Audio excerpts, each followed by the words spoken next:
Hello and welcome to Sestra-Tainment. I'm Lenora. And I'm Dee. And we're coming to you today in regards to everything entertainment. So, sis, what do you have first this week? Well, first of all, let me just say that we have a special guest star. Okay. Sugar Bean. Sugar Bean is in the house. Can you explain to everybody who Sugar Bean is? So Sugar Bean is my kitten. Me and my girlfriend, Queen's kitten. She was actually underneath the porch of my friend's mom's house. And she pulled the boards up and there was only one kitten there. Aww. So my girlfriend was like, hey, I want the kitten. So now we have the kitten. And she is still bottle feeding.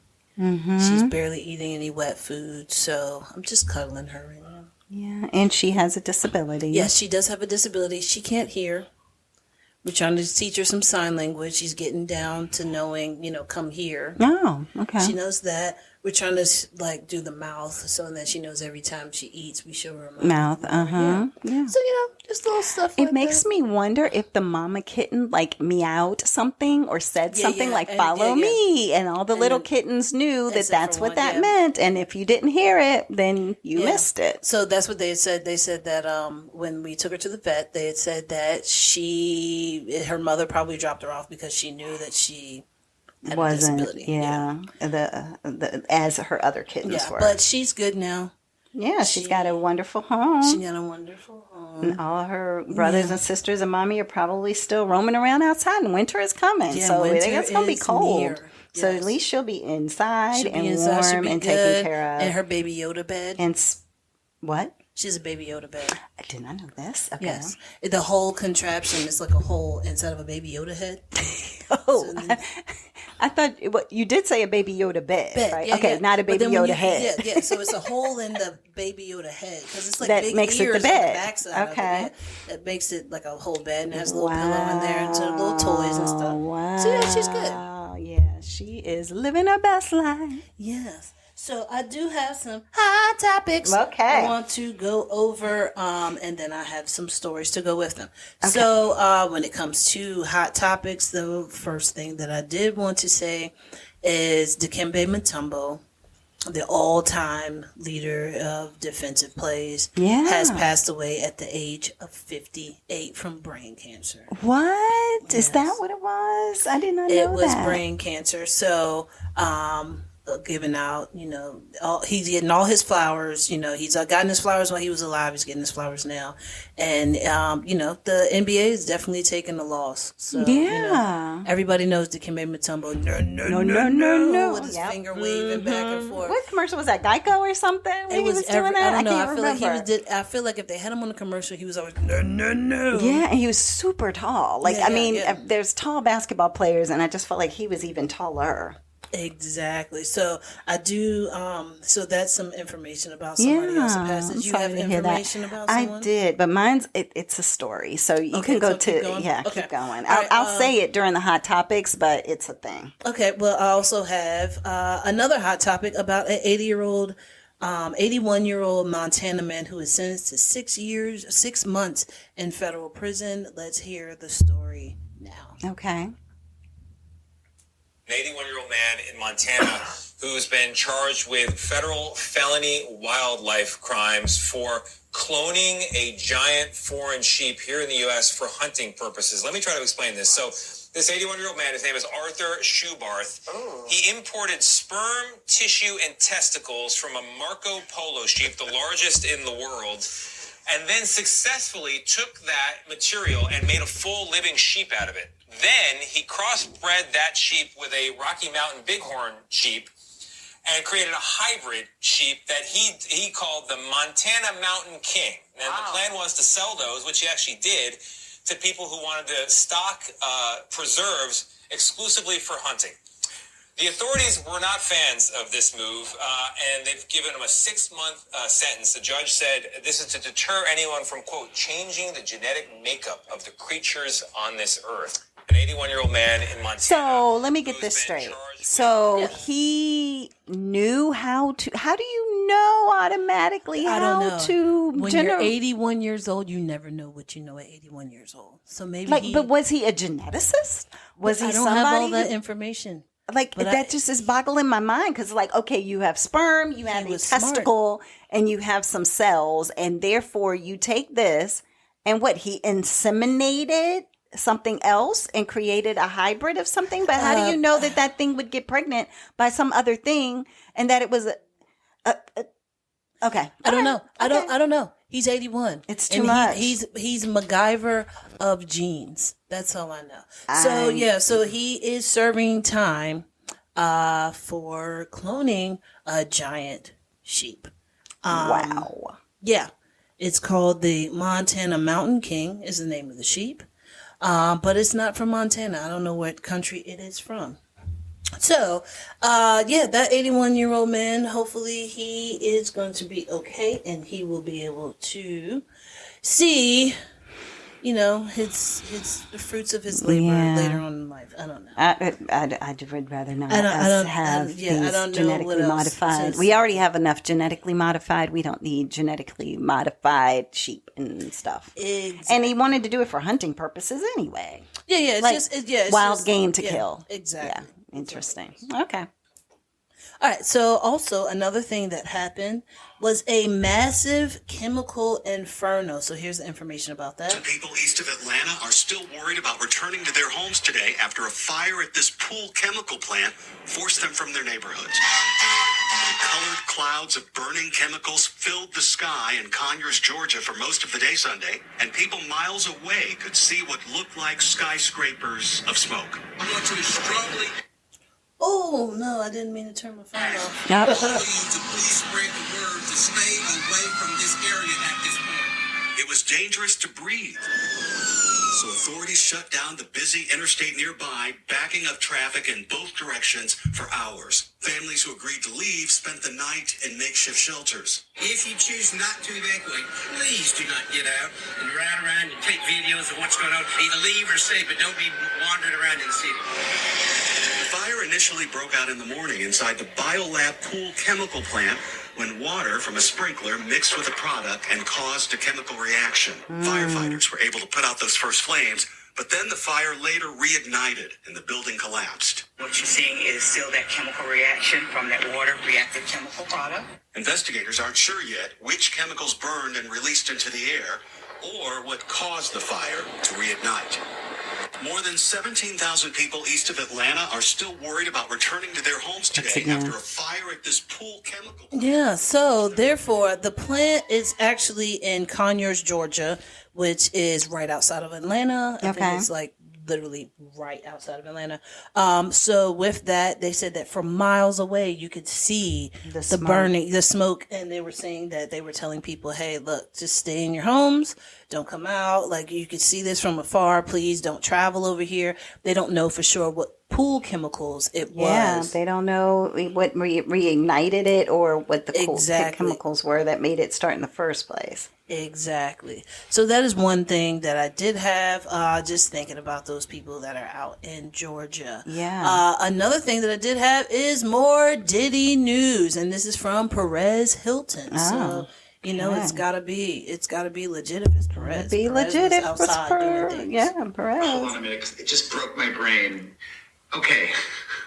A lawyer has given an interview to News Nation making some bold allegations involving Diddy and a very famous person. But before I get to that, I have a legal question. If you are an attorney or work in the legal industry, answer me this. Could a lawyer be disbarred for knowingly giving out false information publicly? I think they can.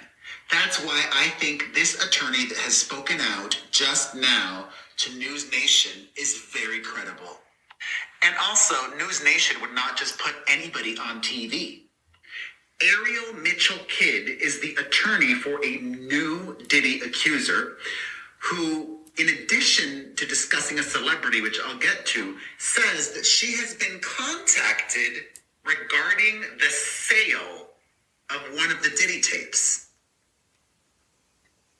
That would be highly illegal, but the black market's trying to sell it, like underground. Let's get into this. Yeah.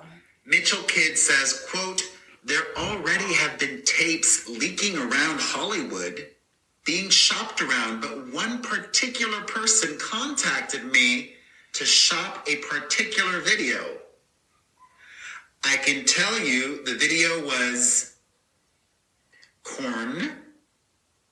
pornographic. Pornographic. This was in his Atlanta home, and it does seem like the person isn't looking into the video. To me, it doesn't seem like that person knows they're being videotaped. Okay, first of all, let me play devil's advocate here. Anyway, just to fast forward through that, basically what it was that she, in 2018, they don't say her name is, she in 2018 had said, hey, this is what happened to me at Diddy's house. And they said, okay, we'll look into it. Okay. Nothing happened. Nothing happened. And now it's 2024, and now it's just coming to light. Because of that, I guess, because now all the other things are coming to light. Well, if everything else is coming to light, they're like, look, you wouldn't have believed me then anyway. Exactly. That's what everybody's saying, is that you wouldn't have believed me. So, yeah, you're saying, why didn't you say anything? You could have saved the next person. When you did say something, nobody did anything. So, and when you heard somebody else said something, they didn't do anything. So what makes you think that you want to put yourself on display, make yourself be the one that's accused of everything, because nobody would believe that somebody else did something? So, I mean, it's unfortunate, but I get it. And so they don't give any indication of who that said famous woman is. So there's some allegations that it could be a little girl named Allie somebody. And no, they made it sound famous. Well, no. It was the woman who said that she had some things happen with Diddy and the very famous person. Oh, and a bit. Oh, and yeah. I didn't take it as that. I thought they were saying that this person was okay. No. It was another famous person that was also in the mix. So, with that being said, we never know. We'll find out when the trial happens. If the trial happens, which I'm sure it will happen, but hopefully it doesn't go on like the YSL case that's been going on forever. And now people are losing their houses, jobs, all types of stuff. Oh my goodness. So that's just more information. It's more coming out the woodwork for Diddy. That's all it is. He's trying snowball effect. He's trying for the third time to see if he can get a bail place. It's like, bro, just stop. Yeah, just stay. Just stop. Yeah. What makes you think you're deserving of that other than your ego? Exactly. Another thing that I do have information and your desire to get into your tunnel. Oh yeah, of course. That's in your bedroom. That's in your bedroom, in your house, that we now know of, that you might not. We know, but we know. Yeah, exactly. Also, Melania Trump is talking about her memoir, and she's coming out with a memoir, and now how do we know this is true? This is ABC News, so I'm just going off of what Michael Strahan is saying.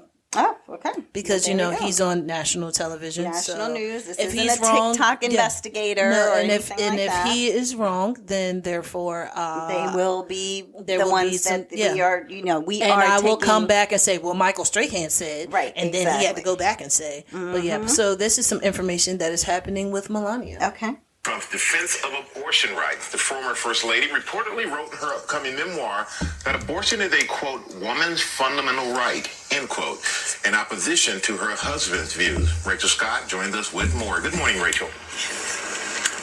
Hey, Michael, good morning to you. Yes, Melania Trump reportedly at odds with her husband on the key issue of abortion rights. This news coming in the final stretch as the Trump campaign is working overtime trying to appeal to female voters.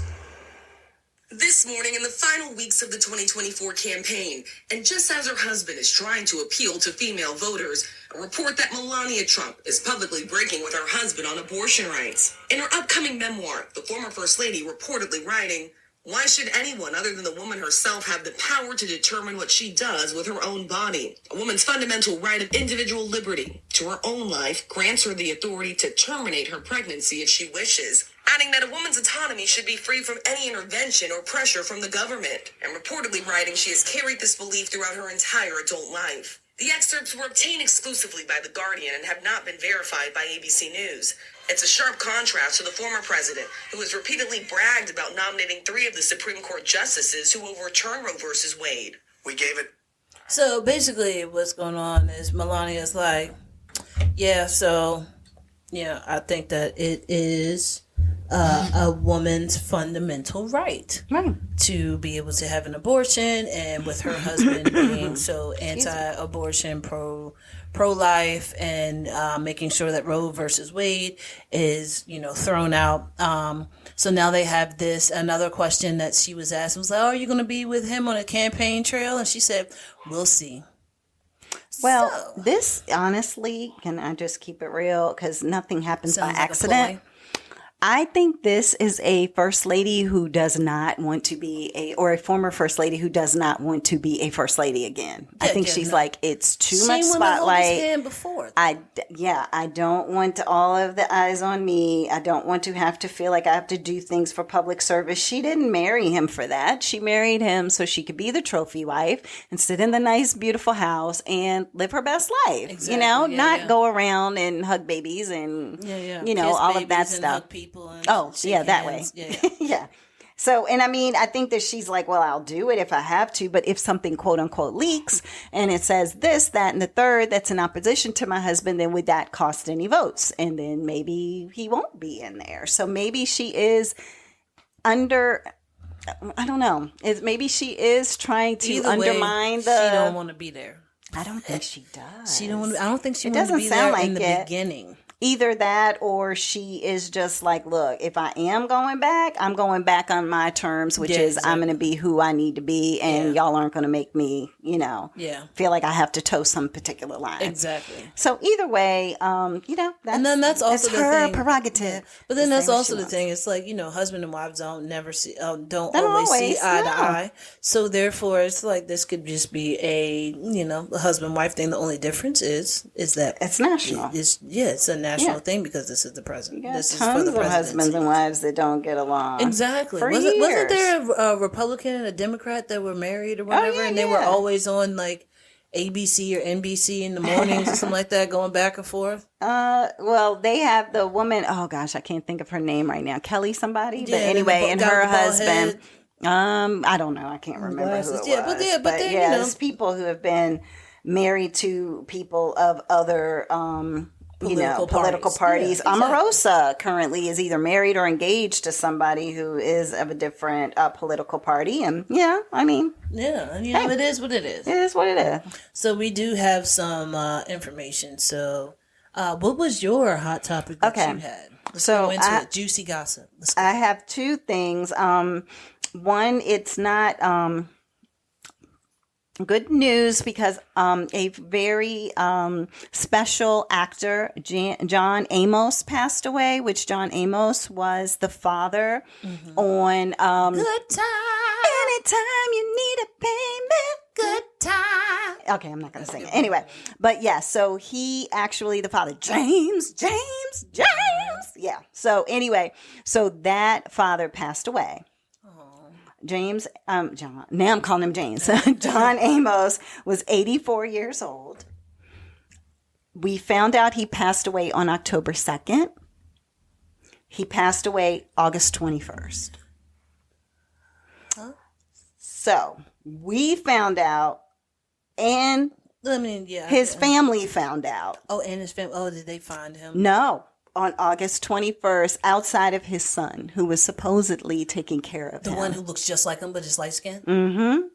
So it says here that the children of John Amos continue to speak out and spark speculation surrounding the death of their 84-year-old father who died on August 21st in California.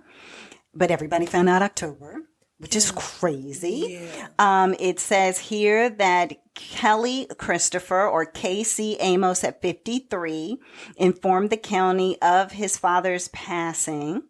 And that, of course, as I mentioned, he was on Good Times. Says that he died in an Inglewood hospital from congestive heart failure. No autopsy was performed on his body, and he was cremated 9 days later. Casey alleges that he has possession of his father's ashes and waited nearly 6 weeks to publicly announce his father's passing and releasing a statement on October 1st. The interesting thing is that his daughter, Shannon, 57, claims she found out when all of us found out. Oh, no. With the press release. He's got to go down. She said, "We are devastated and left with many questions about how this happened 45 days ago, learning about it through media just like many of you." She wrote on October 1st. She said, Shannon later made some jarring allegations in regards to, just what was going on with her father, her contentious relationship with her brother. And she was like, the truth will reveal itself. Someone was in the ER that night with my father the night he died and pretended to be his daughter, but I'm his only daughter. We believe that it was his Belinda Foster, a woman who was also posing as his publicist. So they got this whole angle of things that are going on. So you have somebody who's saying we're from the official family of blah, blah, blah, and DDD. So she's like, I think it was the publicist. He died alone without family. Anyone who knows anything, please DM me. Any info shared will be confidential. So it is drama. Yeah, because it's a long time for you to not know that your father's passed away. Right. And your brother didn't tell you. Right. It says reports of bad blood between Casey and Shannon have been circulating for years. In 2023, Shannon claimed that John Amos was the victim of elder abuse at her brother's hands. And so it's just been. But then what did she do after that? Different things going on and on and on. Y'all know him from Coming to America too, because he was McDowell's versus McDonald's. Coming to America. He got his own money. And when I mean he got his own money, he got his own money. With his face on it. That's how he had his own money. So, but yeah, so John Amos, just a great actor. I swear, every time I would see him, he looked the same. He did not age from when he did Good Times to when he was in Coming to America. The only thing that different was gray. Gray. That's it. Yeah. That's it. So we have literally lost John Amos. Too many. I know it's too many people. But I'm saying, and James Earl Jones from the movie right there. Jones, I mean, just from Coming to America. So yeah. So anyway, I just wanted to share that information with you all because that was just a lot. That's why I was like, it's a lot to kind of cover. It goes into some other things if you look it up, but yeah, that's the main gist of what's going on there is that his own children didn't even know, other family members. I don't know if there's aunts, uncles. Did he have sisters and brothers? Did anybody know? And then why would a son do that? And everything's going to come to light. Yeah, so. Not let anybody know. Cremate him. Do we know if he even wanted to be cremated? Exactly. What happened to all the possessions? What's going on? So and then there was no autopsy, and then he was cremated 9 days later. Usually it would be if it was something that was, I don't know. I don't know. And then last thing I was just going to say in regards to a hot topic was Hurricane Helene. Yes. And the devastation that brought. The unfortunate part about Helene is that, everybody was talking about it hitting the Gulf of Florida and how, everybody was preparing. They were warning people in the Gulf of Florida for it. It was the most powerful storm to hit North Carolina and South Carolina ever. Yeah. And that's the thing, because if you're that far up the coast, you're almost in the middle of the country. You would not have anticipated that a storm coming from Florida, going through Georgia, would hit that hard there. It hit South Carolina, North Carolina, parts of Virginia, parts of Kentucky and Tennessee. And it was like, good Lord, that is so much. And it wiped out entire towns. There's not even roads that people cannot even go to get out of. Can't even get out of, can't get into, nothing. So one of the guys that I work with, his daughter went to Boone, which is in North Carolina. Okay. And it's right in Asheville area. And he was like, he had talked to his daughter, and she sent him a picture of the flooding area. And he said, "Where are you?" And she said, "Oh, we're in Boone, about to drop off water and generators." Her husband, actually, his company shut down because they couldn't work. And they took the generators. They were like, if you know anybody who needs generators, please take a generator to them. We have cases of water. So they were taking cases of water, some food, some canned food and everything like that. And generators to 3 of her best college friends. Oh, wow. And then he was like, but where is my granddaughter? And it was like, in the backseat. In the backseat, right. Like, we're just going into... y'all turn around. Yeah, he's like, y'all turn around and go home. Yeah, like, I know, take my right? 20-month-old granddaughter back to where she needs to be. Yeah. But, I mean, it's a devastation. Up here in Virginia, they did have people go down to... Yes, they've had people to go down help. to North Carolina and South Carolina. Yeah, a lot of people help. aren't talking as much about South Carolina, Yeah. but it is some devastation I feel down like there. Asheville might have gotten the worst of Yeah, all of Asheville, it. they said definitely got Asheville the worst, pretty which much is... gone. But it is a place that has been such a tourist attraction for so many people. Like when you think of people saying they're going to North Carolina and they're not going to like Charlotte or one of the major spots that you would automatically think of in the rest of America, people were going to Asheville, and it was something about the golf courses there. It was something about the beauty there. They had a lot of different things. Maybe Vanderbilt. Yeah. Gloria Vanderbilt's place. Vanderbilt. The Vanderbilt estate was there. or Biltmore. I'm sorry, the Biltmore estate. Biltmore estate was there. Remember, Mom and Dad went there. Exactly. When and we were I younger. actually sent Mom the video of the Biltmore estates, and the water is you probably see like maybe 2 feet of the top of the door. Are you serious? Yes, it is Oh all my underwater. gosh, I And these are hadn't people seen riding that. around in boats. There, I did see a group of guys on TikTok that had like quads, like side by side, so it's like it hold 4 people. Yeah. And they just went through on roads with chainsaws. And it was like four by fours, and it was a whole bunch of people, and all they did was they just went and tried to clear the road, so they got all the trees move all the down, trees as moved much all the as they trees. could. They winched some of the trees to back They them had up. to, yeah. I mean, because some of the trees are really big, but I was like, man, that is amazing that these people got together and was like, look, we gotta do what we gotta do. Yeah, we gotta do what we can. Yeah, we gotta clear the road, so and then that way it would be good for people. You know, this elderly people, there's people who have disabilities, medications needing electricity just so that they can live because they need oxygen or they need ventilators. People who are on dialysis, all types of things. But it says that 250 people are known to have died from the destruction of this hurricane that made landfall in Florida, but more than half of the deaths were in North Carolina, where several feet of fast-moving, rushing water was just... And I mean, I was looking at something that was like a barn or whatever, and it just like floated all by, and it was almost like a tsunami. It literally looked like what you see when you see the pictures of tsunamis. It was a video of a woman, and she was standing outside of her house, like on the porch, and she looked up the hill.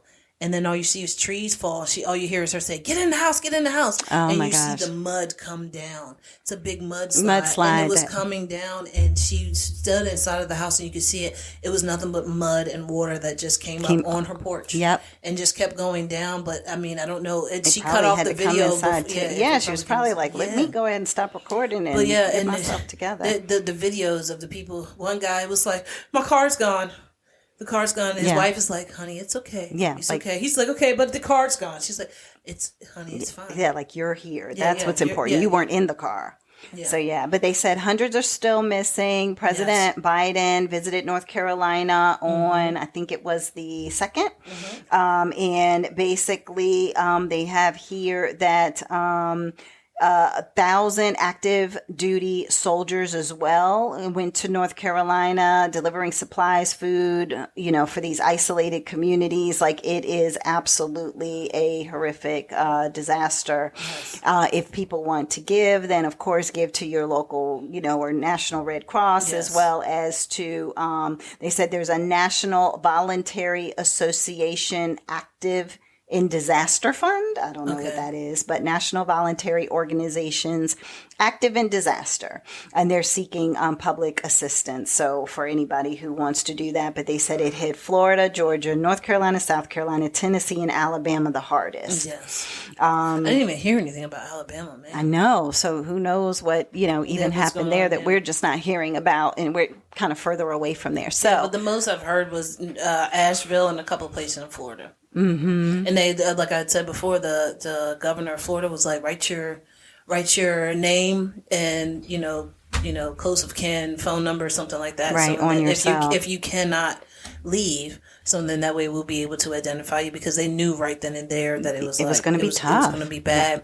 But I don't think that they realized how bad it was going to be for further up. Up. Yeah, up. Who would have thought? Like, even me, I Yeah, wouldn't have off the thought. la- We it's were off the literally water. one. Yeah, and that's what they said was the worst part, right? People Yeah. didn't plan and prepare because of the fact that typically, if you're on the East Coast, and I know everybody doesn't recognize this or live in this area, but basically it's that when you get a hurricane, typically it's coming from the Atlantic Ocean. Yes.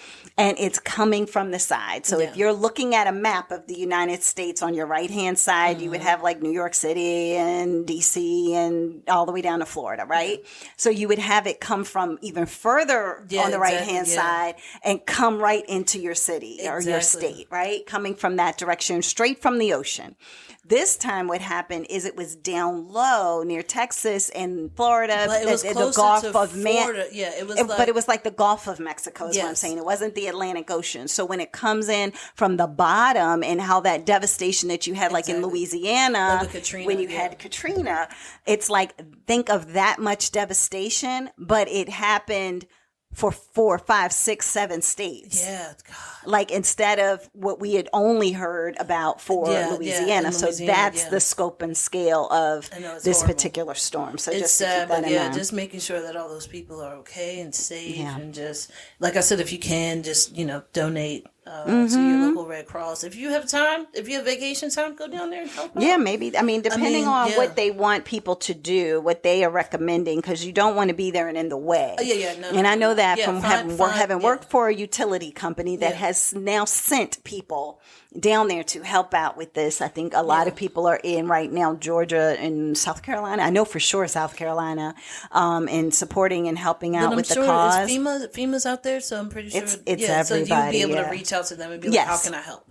Exactly. So if you want to go down there and help, you go ahead and reach out to them, figure out how you can help, and then, just try to be of aid as much as you can. And I have one more hot topic that I literally just thought of, and I don't even know why, because I was starting to stress out. Okay. You were starting to stress out. I was starting to stress out because the ports. The closing of the ports. I was starting to stress out. Let me tell you about the main man that's doing the ports.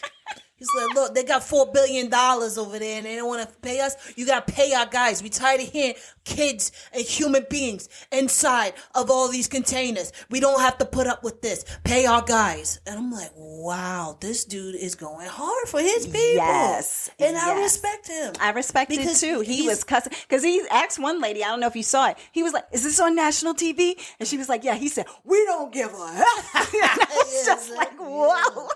Yeah, but the thing And she is, looked at him like, "Seriously, dude, you had to go drop the but the but the bomb." thing is like, I get what he's saying. Like, a lot of the guys were saying that, like, we're tired of hearing children and people inside containers. Yeah. And we can't open them because then we get fired.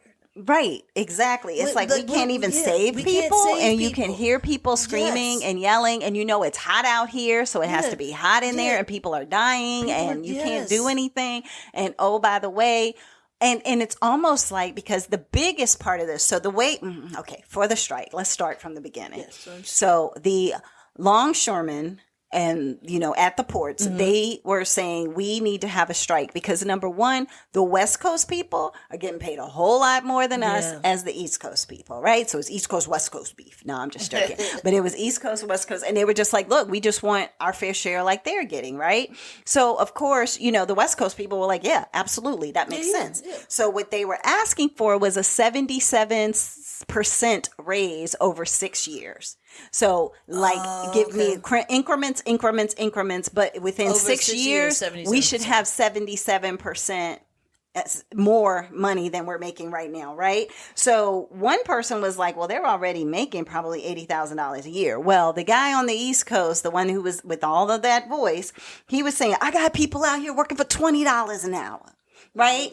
So he's just like, no, that doesn't make any sense for me to have people out here working for $20 an hour. And oh, by the way, if that is true and accurate, that it is, them listening to people, screaming and just different things that are going on that shouldn't be going on. That means that person would now be making $15.40 more per hour. So instead of making $20 an hour, they would be making $35.44 an hour in 6 years. In 6 years. Yeah, so that's what they were asking for, which is not bad. Now, mind you, some people are saying, no, these people are making $80, $90, $100,000.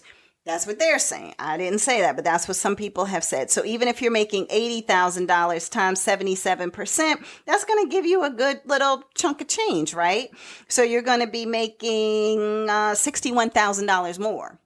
So, if you're thinking of that, then you're like, okay, well, I'm at 140, whatever.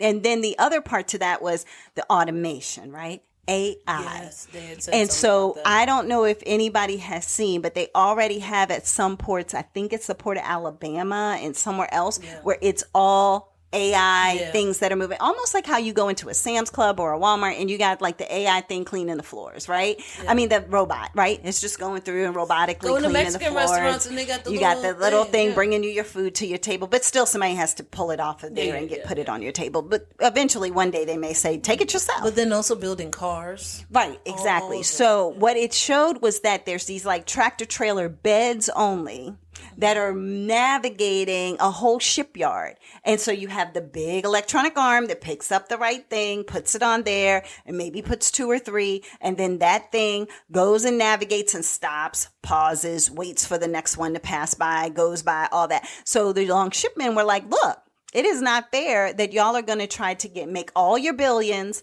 and not pay us for the work that we're doing. And oh, by the way, replace us with these robots in the future, and then we're not going to have jobs and our families are going to starve, and we're not looking out for just today, we're looking out for the future, and you committing and ensuring that you're not going to get rid of our jobs. And so this guy that you were talking about, and I can't think of his name to save my life, but anyway, he was basically saying that, look, if they ain't know who we were before, they sure gonna know who we are now, when you can't get your bananas, when you can't get your up and down the East Coast. Where was it from? It was from Maine to Texas. So up, down the East Coast, Florida, and wrapped around to Texas, all of them went out on strike. And with me working in the mechanical industry, we don't know how we're going to get our cars in, how we're going to get parts in. Yeah, they said that's what he said. He said, look, people aren't going to get their cars, and people aren't, and then the people who are supposed to be doing the cars, like selling the cars, aren't going to be able to sell them, but then the parts aren't going to be coming in either. And they were like, in that Temu order you made, good luck. You won't see that till 2025. Exactly. And then, if you see it in 2025. And how is your Christmas going to be? Because all of the toys that your kids are going to want, you may or may not get, because they said for the most part, so many things come through the East Coast ports. Exactly. Like if it especially comes from Europe, yeah. if it's coming from Europe, it's coming to the East Coast. There's no ifs, ands, or buts about it. And so therefore, every single thing could be much more expensive. And so based on that, I would say, they came to an agreement. I don't know if you had heard that. No, I didn't. Yeah. So they actually came to an agreement temporarily. And the reason only I, Lenora, think that happened is because of the fact that the election. Because everybody was talking about, how do you do this right before an election? Was it strategic to do it before the election? Absolutely. Well, what I'm saying is strategic in which direction? So think of it this way. So if you have billionaires who want to keep all their money, do they really want to agree to give anybody anything they want? Do they want everything to shut down to the point that everything does get expensive and more increase in price right before an election? So people who were going to vote one way would say, well, with this particular president, this happened, so therefore I'm going to go the other way because maybe they can fix things. But that would help the billionaires to keep their money because, of course, with a certain party, billionaires keep more of their money. But how would the billionaires keep their money? So, I mean, if it was one-sided, so let's say if it was the Democratic side, I don't know how many billionaires on the Democratic side, but the thing is that if the stuff is not coming into the port, how are they going to make their money?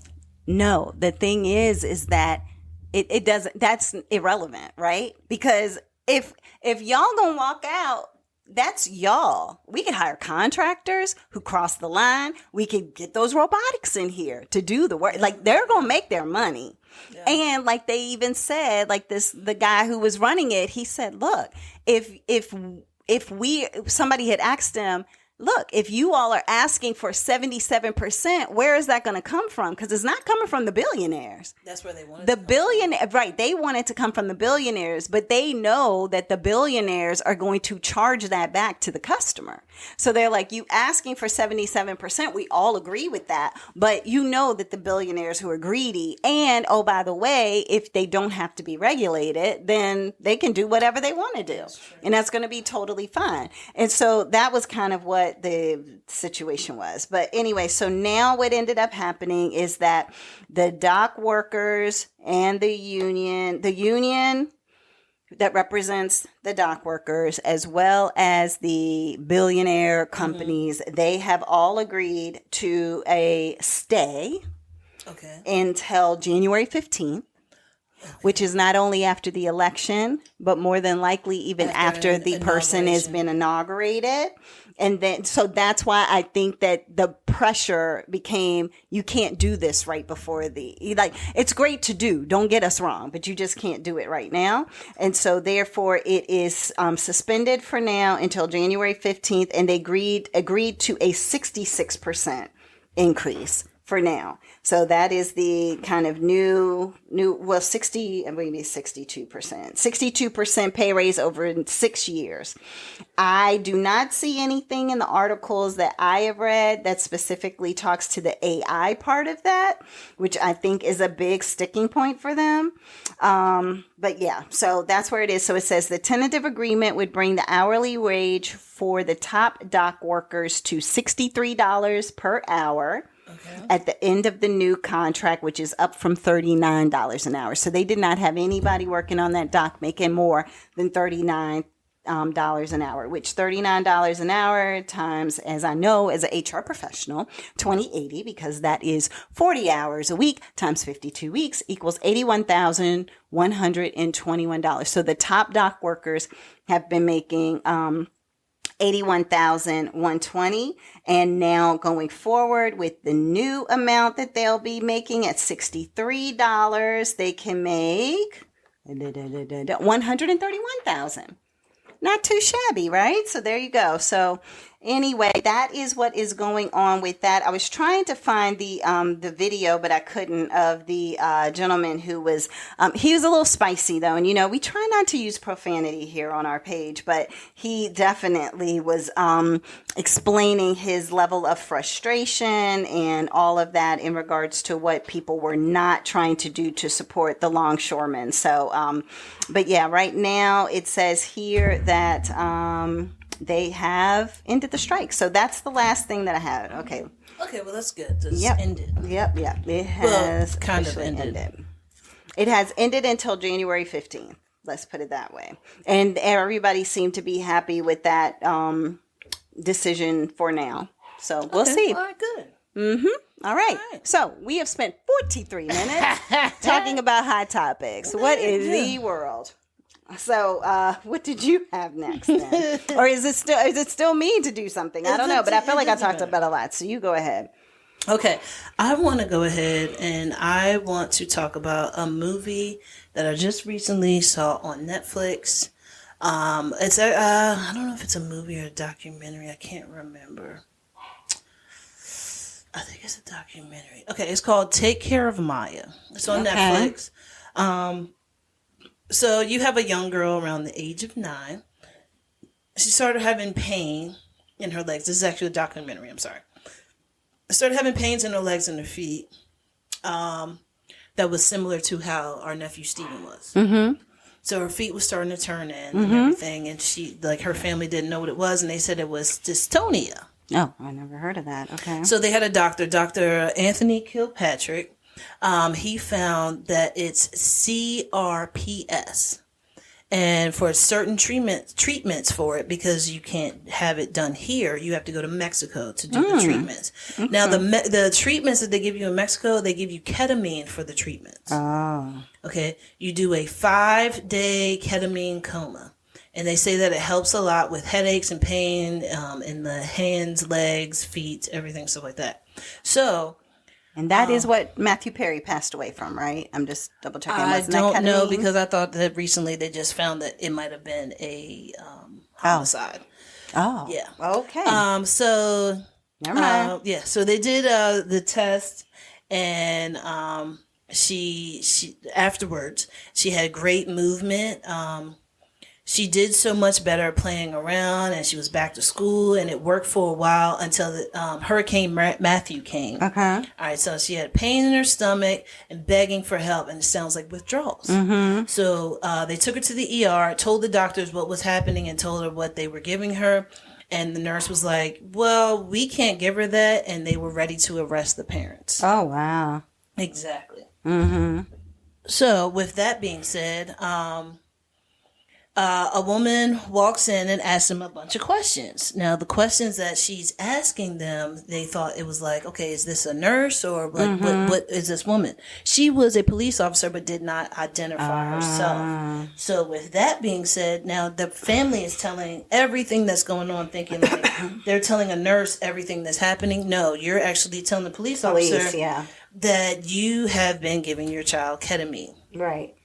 So, with that, as an alternative therapy or medicine to American. Now, medicine. Dr. Hannah was a new doctor, and she had questions and asked why 1,000 milligrams were given to her per day, like day after day. Mm-hmm. And with that, they thought that her mother was abusing her and that she had Munchausen by proxy. Munchausen. That's what they originally thought. So the courts took the right from the mother to see her because they thought that she posed a threat. Okay. Now, with that happening, the husband was still able to see her. He was still able to see the daughter. So what ends up happening is that that tear between the husband and the wife, because the wife is like, I am a scientist. I know this stuff. Right. And I know that this is helping our daughter and we need to figure out some other things. And then the husband's like, maybe they're accurate. Yeah, exactly. So, so with the courts doing that, now the father is stuck in the middle, and a social worker named Kathy Betty was, she was being weird. She gave false information, about the mother, and also gave false information about so when questions were happening, the mother was like, okay, so what can I say to my daughter about this? And they're like, oh yeah, you can't mention that. Just talk to her about how her day is. And she's like, okay, but I want to know things about what's going on with her day. And they were like, oh, well, you can't talk about this and you can't talk about that. So it was pissing the mother off even more. So from there,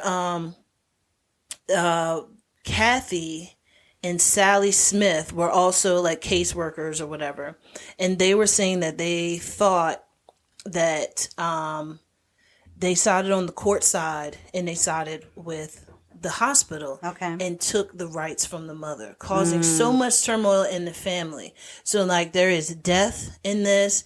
There's lawsuits, there's traumatic incidents. It's so much that's happened with this. And it's a very good story to be able to watch and like look into, because you don't realize like the medications that people are abusing is actually medications that could help somebody, but because of the fact of they're not FDA approved. FDA, right, approved, Exactly. So that's what I had. Take Care of Maya on Netflix. And so do they come to any resolution with all of that, or is it more like it could be continued? It goes into more. There's lawsuits that are happening right now. There's a lot of things that are happening in the moment, and they're trying to figure out exactly what to do next. So yeah, so that's what got it. All right. What do you have next, ma'am? So I have, interestingly enough, I'll stay on the same theme then. Little Miss Innocent. I don't know if you have heard of that. About I have not. Passion, poison, and prison. Passion, poison, and prison. That sounds like a soap opera. I know, right? Exactly. So I'm trying to remember what I watched it on. Let me look that up really quick. But yeah, it's a story that I just stumbled upon. I wasn't planning to watch it. It's on Hulu. That's what it is. And so basically what ends up happening is that it is a story about Caitlin Conley. And so Caitlin is someone who was dating a guy in the Yoder family. So basically, it's Yoder? Yeah. I thought you said Yoda for a second, but No, Yoder. Yoders. The Yoders. And so basically, it's so the first 5 minutes are about Caitlyn, right? And she's just saying, "Hey, the justice system doesn't get it right. I'm just telling y'all right now, this is my story. The justice system just did not get this right. I didn't do anything." Now, so you start off with Little Miss Innocent, right? So it talks about how Caitlyn was convicted of Mary Yoder's murder. However, the storyline goes into so many different directions that really causes you to have some reasonable doubt. So you basically have Mary Yoder. She was a chiropractor. Her and her husband. They were in business together, and she ended up getting really sick one day, like just really sick. All of a sudden, out of the blue, and within 24 hours, she had died. Oh, no. The autopsy said that it was based on being poisoned. It was poisoned with the type of drug that you use for gout. So basically, she took so much of this drug that you use for gout that she died from it. Oh, wow. Yes. But she didn't have gout. So why did she have this gout medicine in her system? And it's one of those like schedule whatever substances where, you know, you have to C or B whatever, or 2 or 1 or whatever it is. I don't know. But anyway, so at that point when the autopsy came back and said that she had been poisoned, the family started to question, like, what the heck is going on? Who would have given her some poison? Like, everybody seemed to care about her and love her. So then what ends up happening is that you find out that you know, there's Caitlyn. She's been convicted, so you already know this. Yeah. So you're just like, okay, why is she poisoned? So, of course, the cops start off with saying, well, of course, you look at the husband. And so they started looking at the husband and trying to figure out what was going on with him. Well, let's just say he gets remarried. Like, she dies, let's say, early in the year. And by Thanksgiving, he's like, yeah, I'm going to invite the new woman to Thanksgiving. Oh. Okay. And the new woman this sounds so familiar, but this sounds like every murder case ever. The new woman is, I won't even tell y'all who the new woman is. Let's just say the new woman is somebody that everybody in the family know. Oh, okay. Everybody in the family know. Some may even be related to. Like, it's crazy. Got it. So then it's just like, okay. So then you have her boyfriend. So Caitlyn's boyfriend. So, you know, father, possible suspect. Is it Caitlyn? Is it the father? I mean, the husband, you know, who is the father of Caitlyn's boyfriend. So then you have Caitlyn's boyfriend, who is also a suspect because of the fact that he is possibly abusive. He had the same type of poisonous drug in his car in a bag underneath the seat when the police searched his vehicle. But is it him or is he being framed? Yeah. Exactly.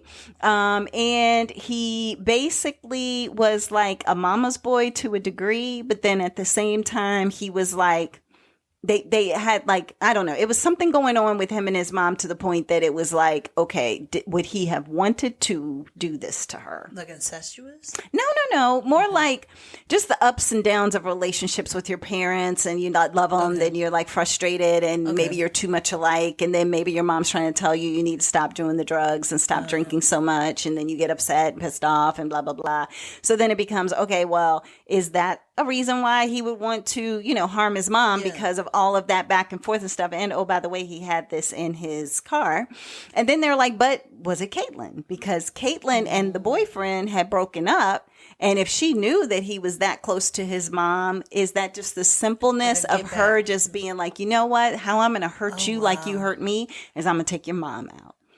Like, you know, and oh, by the way, the mom and Caitlyn got along. So even the mom's sisters are like, Caitlyn, like, I don't even know why they were even considering Caitlyn. Like, I would have thought her husband more than Caitlyn when he started coming around with this other chick. Yeah. So it's all of that. So yeah, it's on Hulu. And so the twists in turns, and it has twists and turns. It definitely has you questioning, like, who is really the guilty party here. It is just 3 episodes, so it's like a 3-part series. At one point in the interview, they're always like interviewing people in the town, right? So they're just going like to a random diner or catching somebody on the street and just tell me what you know about that. Well, about that murder case, and that family. Like, tell us what you know. And, people are just like, well, I can't believe she would do it. Like, she just always seemed like a nice, sweet person, blah, blah, blah. And then, I can't believe that the husband would do it either because of that. So everybody is like, everybody's so split. It's so split, like down one path, down another path. Everybody is like, oh, well, that one should probably be guilty. And it is no way it could be her. I mean, just a da-da-da-da-da. And then the son, why would the son kill his mother? That doesn't even make any sense. So it's like, it's so wild to like take the family dynamic, then take the county dynamic of it, and then knowing that the unfortunate part is that someone passed away, and this is in a small town in New York State. So it's like everybody knows everybody. So then it becomes, can you even have a fair trial when everybody knows everybody? Yeah, that's true. And, everybody knows the story. Yeah, you can't, it didn't go anywhere else. It stayed. So that's the other part that I think, when you think about Caitlyn, she's already been in jail for it, convicted. Yeah. So she's just like, the justice system didn't work for me. And she's probably thinking, well, how do I appeal and get this moved to somewhere else where people don't know anything about it? But then they made a Hulu special on it. So now it doesn't matter if you moved it to Virginia. Yeah, that's fine. People know. Everybody knows. Yeah, move it to California. Yeah, people don't know. So anyway, but yeah, so that is, again, Little Miss Innocent, Passion, Poison, and Prison. So that is a wrap. That's it. Yeah, I think that's going to be it for Sestra-Tainment tonight. So. I mean, unless did you have a 4-minute topic that you'd like to share? 3 minutes and 30 seconds? No, I don't. Okay. Well, then that we can go through that quick. Yeah, I don't think so either. And so we're just going to call it a wrap there, everybody. It's a wrap, yeah, exactly. And I mean, gosh, with so many hot topics, we are full of hot topics. So I don't know what we're going to name this episode, but I don't know. But it's Hot Topics of Murder. I don't know. But it's like something weird. Something weird we'll come up with. We'll figure it out. Yeah, but you all have an amazing week. Stay safe. Yes. And everybody, just live your best life. Yeah, live your best life. Live your best life. Yes. Talk to y'all later. Bye.